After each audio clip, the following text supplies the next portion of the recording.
There's a 32-story glass pyramid in Memphis, Tennessee. Not a casino, not a hotel, a Bass Pro Shop. And if you've ever wondered how one of America's most ambitious civic projects became a temple to fishing gear and camouflage jackets, you're about to fall down one of the strangest rabbit holes in modern urban planning. Because this isn't just about one weird building.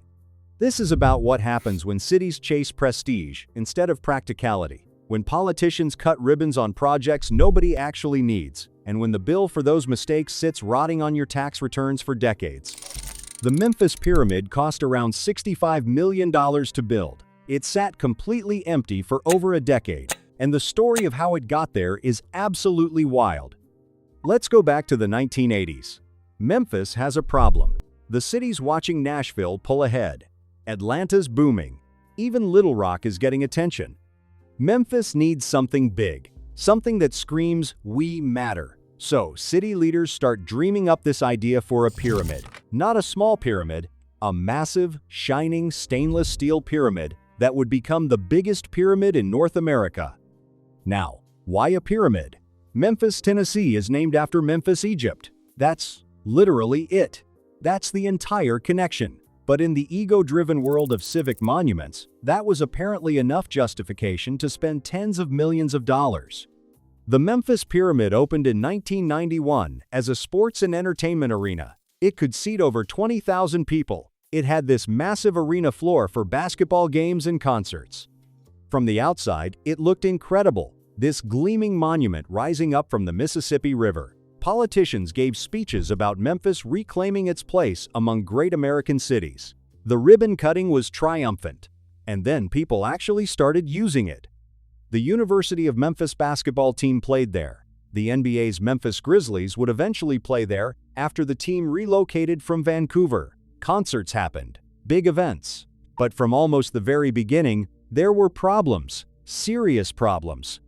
The acoustics were terrible. Sound would bounce around that pyramid shape in ways that made concerts sound muddy and distorted. Musicians complained. Audiences complained. For an arena that was supposed to attract major events, having awful sound quality is kind of a deal breaker.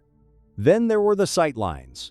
Because of how the seating was configured inside this pyramid shape, tons of seats had obstructed views. You're paying good money for basketball tickets, and you literally can't see portions of the court. For hockey, which they also tried hosting there, it was even worse. But the real killer was something nobody apparently thought about during the design phase. The roof leaked. Not a little bit. Substantially.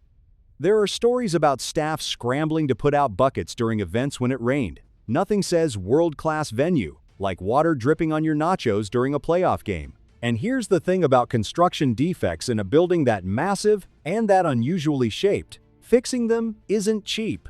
The city would have needed to invest millions more into a building that was already struggling to justify its existence. By the early 2000s, the writing was on the wall. The Memphis Grizzlies were pushing for a new arena. They wanted a modern facility, something designed specifically for NBA basketball, with proper amenities and sightlines and a roof that didn't leak. In 2004, the FedEx Forum opened downtown. The Grizzlies moved out of the pyramid immediately. And just like that, the Memphis Pyramid became a $65 million paperweight. The building sat empty, completely empty, for years. Over a decade, actually. This massive landmark, visible from all over Memphis, just sitting there with nobody inside. Can you imagine driving past that thing every single day, knowing your tax dollars built it, knowing it's just rotting? Cities tried to find buyers. They floated ideas. Turn it into a megachurch. Turn it into a casino. Turn it into an indoor water park. Nothing stuck. Because here's the reality. That building was designed for one specific purpose, and doing anything else with it would require gutting the interior and spending a fortune. Most developers looked at the numbers and walked away. Meanwhile, Memphis is still on the hook for maintenance. You can't just abandon a building that size in the middle of your city. Security, basic upkeep, insurance, all of that costs money. Money the city is spending on a building generating zero revenue and serving zero purpose. This is the part of these stories that drives me crazy. Because it's not just the initial waste, it's the compounding waste. Every year that Pyramid sat empty was another year of expenses, another year of lost opportunities, another year that $65 million investment delivered absolutely nothing to the people who paid for it. Then, finally, someone showed up with an idea weird enough to actually work. Bass Pro Shops approached Memphis about converting the Pyramid into a retail megastore. Not just any megastore, the biggest Bass Pro Shop in the world. They'd invest serious money, something like $75 million, to completely transform the interior, add a hotel, add restaurants, add an observation deck at the top, turn this failed civic monument into a tourist attraction that actually draws people. Memphis said yes. What choice did they have? The building had been sitting empty since 2004. This was 2010. Any option was better than continuing to throw money into the void. The conversion took years. Bass Pro Shops gutted the interior and built this absolutely surreal retail environment. There's a cypress swamp inside, live alligators, a bowling alley, an archery range, an observation deck near the top of the pyramid with views over the Mississippi River, and everywhere, endless aisles of hunting and fishing gear. The Bass Pro Shops Pyramid opened in 2015, and here's the twist. People actually go there. It became a legitimate tourist attraction. Families visit. Out-of-town guests get taken there because it's so bizarre you kind of have to see it. The observation deck alone draws crowds. So, is this a happy ending? Did Memphis turn a disaster into a win?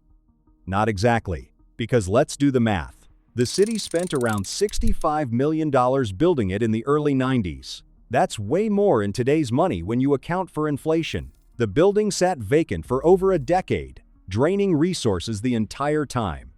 Bass Pro Shops invested their own $75 million to make the conversion happen, but the city also contributed through incentives and tax breaks to make the deal attractive. What did Memphis actually get? They got a building that's no longer empty. That's legitimately better than the alternative. But they also got a retail store where a civic arena used to be. Bass Pro Shops benefits from the traffic and the sales. The city benefits from not having a rotting pyramid in the middle of downtown, and from whatever tourism spillover happens when people visit. But nobody's pretending this was the plan. Nobody in 1991 was pitching, let's spend $65 million so that in 25 years we can have the world's largest hunting supply store. This was a failure with a weird epilogue, not a success story.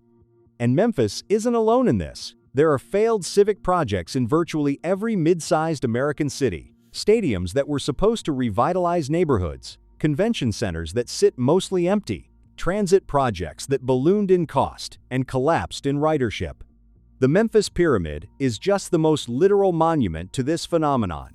You can see it from miles away. This giant shining reminder that sometimes the emperor has no clothes, and sometimes he builds a pyramid for no good reason. So next time you're in Memphis and you see that pyramid rising up near the river, remember, that's not just a quirky Bass Pro Shop. That's $65 million in 1990s dollars. That's over a decade of vacancy. That's a masterclass in how civic ambition, without practical planning, turns into expensive regret.